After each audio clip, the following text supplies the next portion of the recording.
Jidim Riddim. 70 onde vale side obviously ndini sexy bosi Mudimu. Samcris. Nyaya zvinhu zvavakatakura, nyaya zvinhu zvavakatakura, inyaya zvinhu zvavakatakura agenenda, inyaya zvinhu zvavakatakura yaita ndishore wandakasarura pepini ndakarora bati metso ndatadza kuikurira, inyaya zvinhu zvavakatakura yaita ndishore wandakasarura pepini ndakarora bati metso ndatadza kuikurira. Wandinzoere pane nyaya yangu ndiri kuda kuti uite chimoko changu, asi bebi ndine mukadzi wangu, zvavakatakura zvatora moyo wangu, une zvinhu zvakakurisa zvichaita nditorwe namapurisa, mainstrumendi ekuhurisa anowaraidza futi kana kumatarisa.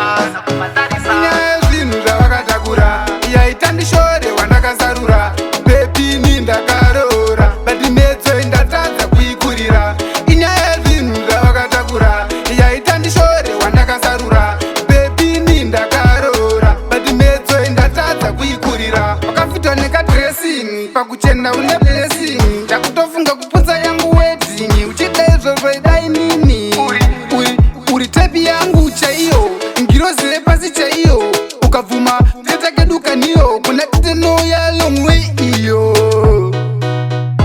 Inyaya zvinhu zvavakatakura yaita ndishore wandakasarura pepini ndakarora bati metso ndatadza kuikurira, inyaya zvinhu zvavakatakura yaita ndishore wandakasarura pepini ndakarora bati metso ndatadza kuikurira. Wandinzoere pane nyaya yangu ndiri kuda kuti uite chimoko changu, asi pepini ndine mukadzi wangu, zvavakatakura zvatora moyo wangu, une zvinhu zvakakurisa zvichaita nditorwe namapurisa, mainstrumendi ekuhurisa anowaraidza futi kana kumatarisa.